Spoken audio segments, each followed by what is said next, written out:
chapter 1.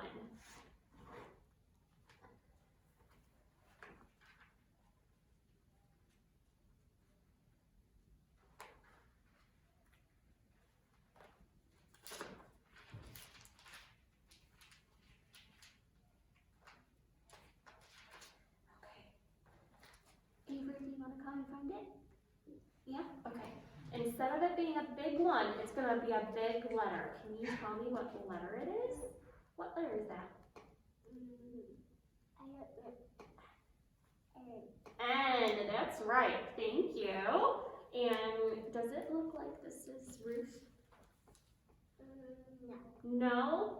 Ruth is R-U-T-H. Does that look like an R-U-T-H?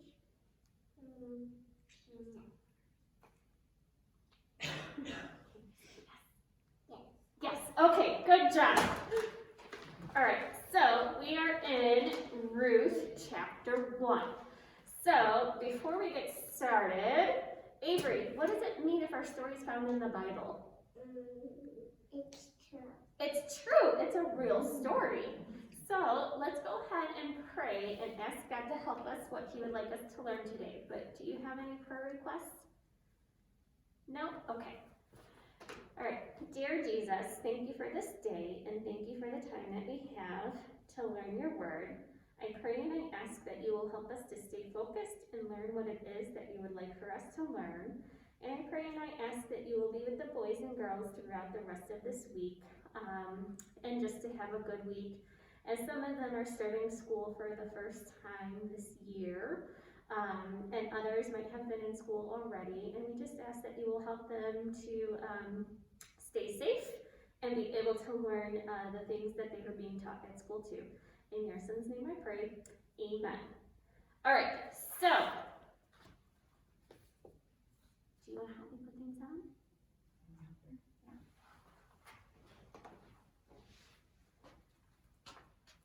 Can you grab this one?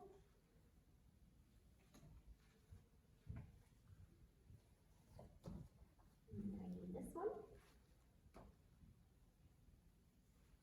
And I need this one too. Can you put them in the middle? Good job. All right.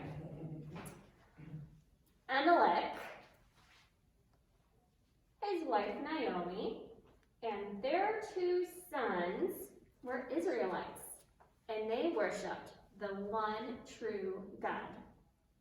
Amalek and his family lived in Bethlehem. One year, Amalek's crops did not grow. No crops grew because there was no rain. And the corn and wheat and barley plants dried up and they died. There was no food for their people or their animals, and this is called a famine. Amalek heard that there was good land and food in the country of Moab, but the people of Moab did not worship the one true God. They worshipped idols, but Amalek's family needed food. They packed up their belongings and moved far away to Moab.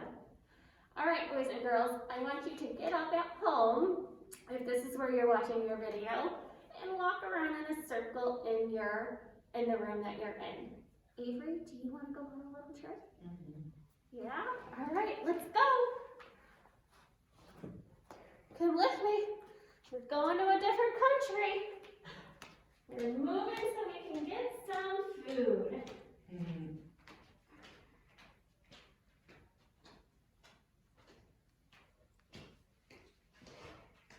You gonna come with? Yes? All right. You want to stay here or do you want to go back? Stay here. Okay. So,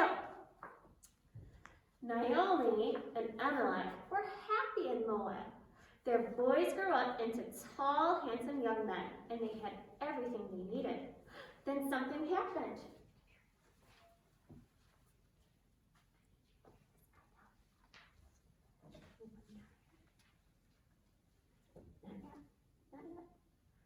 Amalek had died. Naomi's sons had lost their father. Their sons continued to work and take care of their crops. And their sons had married 2 beautiful girls from Moab. Their names were Ruth and Orpah.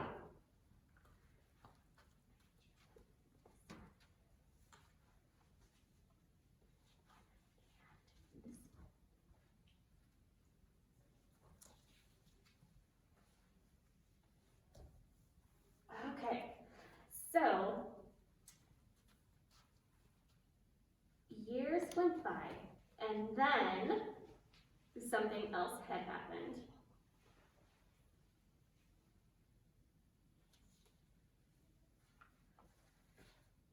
Both of Naomi's sons had died.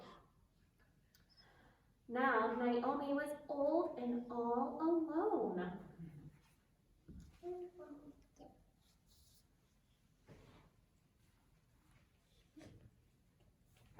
Let's see. Naomi, what would she do with her 2 daughters-in-law and her daughters-in-law do? Who would care for them? They were all widows. And a widow is someone whose husband had died. Hey, Avery, how do you think Ruth and Naomi and Orpah felt? Sad. Sad, yeah. They were sad and lonely, and they might have even been a little bit scared because in that time, women needed the men, they had taken care of them. And if they were widowed, then their families would take care of them. But Naomi and Ruth and Orpah didn't have family right there. So, God had not forgotten about Naomi. He had a plan to take care of her. One day, Naomi said to Ruth and Orpah, I'm going back to Bethlehem. There's nothing here for me. My husbands and sons are dead. I've heard that the crops are growing again, and I have a house and land there. You are both beautiful and young, and you can find new husbands here. But Ruth and Orpah loved Naomi. They decided to go to Bethlehem with her.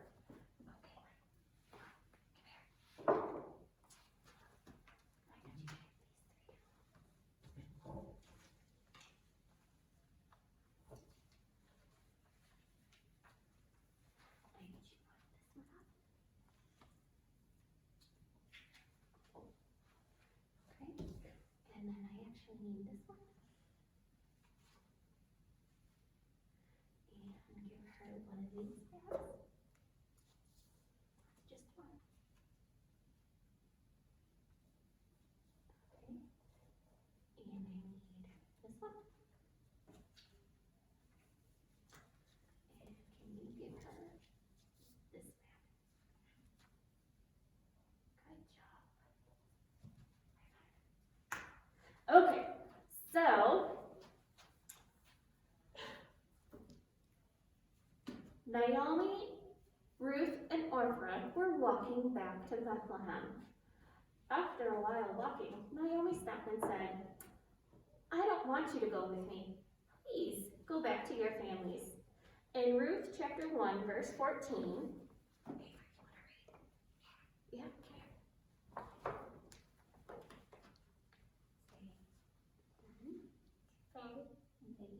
They lifted up their their voices voices and and wept wept again. again. And And Orpah Orpah kissed kissed her her mother mother in in law, law, but but Ruth Ruth clung clung to to her. her. All right, so Orpah, Naomi, and Ruth had cried, but Ruth clung on to Naomi. I need you to give this bag to Naomi, and then take her in my hand. Okay, can you scoot her closer? Good job. Thank you. Okay, so Orpah decided that maybe Naomi was right, and she left Naomi and Ruth and walked back to her home of Moab. But Ruth said she wouldn't go. Ruth, Naomi said, you go too. I'm so old and I'm bitter. Please go home. But Ruth replied, please don't ask me to leave. I will go wherever you go, and your home will be my home. Your family will be my family, and your God will be my God. Ruth had learned about the one true God from her husband and Naomi, and she put her trust in God and not idols. All right, so what do we remember? How many people went from Bethlehem to Moab? 4 people, right? So there were 4 people. There was Naomi, her husband Amalek, and their 2 sons. But what first sad thing happened? They died. Who died? Just Amalek first, right? So Amalek had died, so that's 3 people. But what happy thing happened? What happened with Naomi's 2 sons? What did they find? Other people No, they didn't die yet. They found, remember Naomi's sons? They got married, right? Yes. So then that's 2 people who joined the family. So, there were 5 happy people. But what happened next? After the 5 people were happy, what happened? They died. 2 people died, that's right. So there are 3 people. So Naomi's sons died, and it was just Naomi and her 2 daughter-in-laws, Ruth and Orpah. So what happened after that? Do you remember what happened? No. Orpah decided to go back home, but who stayed with Naomi? Do you remember her name? Who stayed with Naomi? Ruth. Ruth stayed with Naomi. So only Naomi and Ruth went back onto Bethlehem. That's 2 people who went back.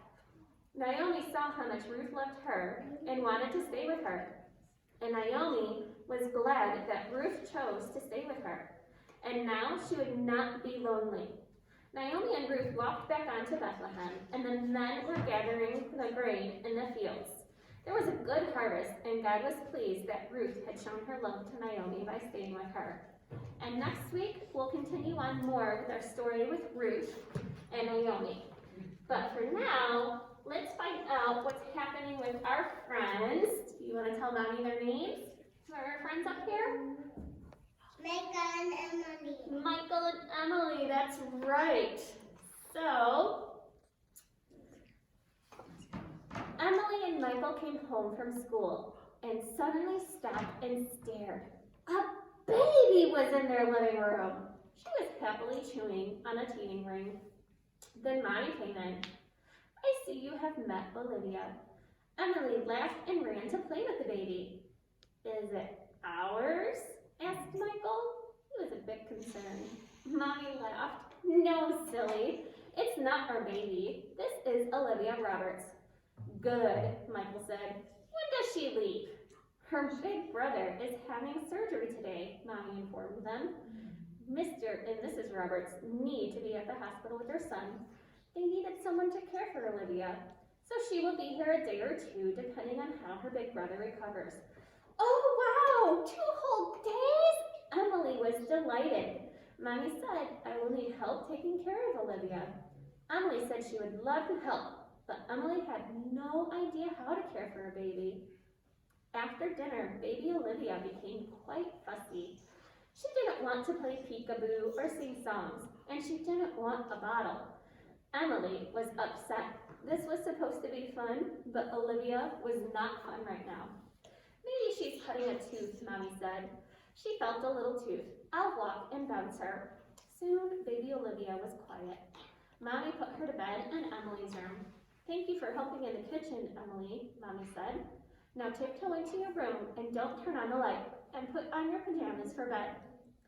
In the middle of the night, Olivia started crying and woke Emily. Mommy rubbed and patted and hummed softly. The whole time, Emily wished she could sleep. In the morning, Olivia took up lots of Mommy's time.